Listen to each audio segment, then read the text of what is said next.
నమస్తే, welcome to S9 TV. ఐకమత్యమే మహాబలం అంటారు. ఇది మనం చిన్నప్పుడు బుక్కులలో చదువుకున్నాం. కానీ ఇప్పుడు ఈ మాట నేను ఎందుకంటానో తెలుసా? చెప్తా ఇనుర్రి. ఈ ఐకమత్యత లేకనే పార్టీలు సర్వనాశనం అవుతాయి. ఈ పార్టీ ఆ పార్టీ అని పేరు పెట్టా నేను. అయితే ఒక పార్టీ పేరు చెప్తా.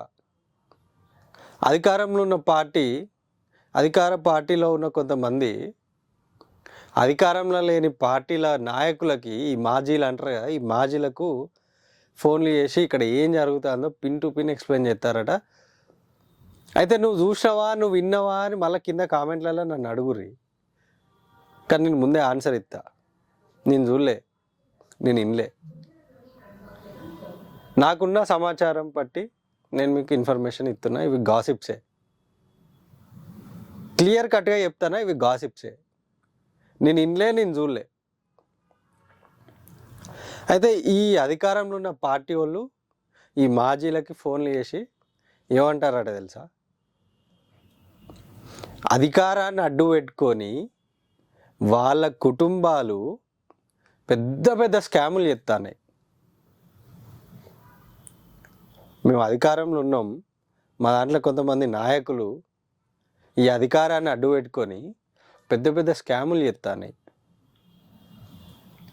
మీరు ఏం చేస్తారయ్యా అని ఇన్ఫర్మేషన్లట.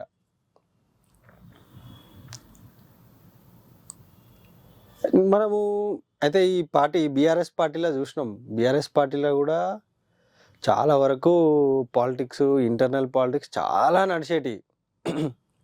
కానీ ఒక్కటి కూడా ఒక్కరోజు 10 ఏళ్ళలో ఒక్కరోజు ఒకటి బయటికి రానియలే.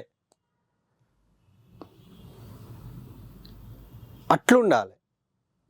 ఈ ఐకమత్యత లేదనుకో, ఇప్పటికే తెలుసు, చాలామందికి తెలుసు.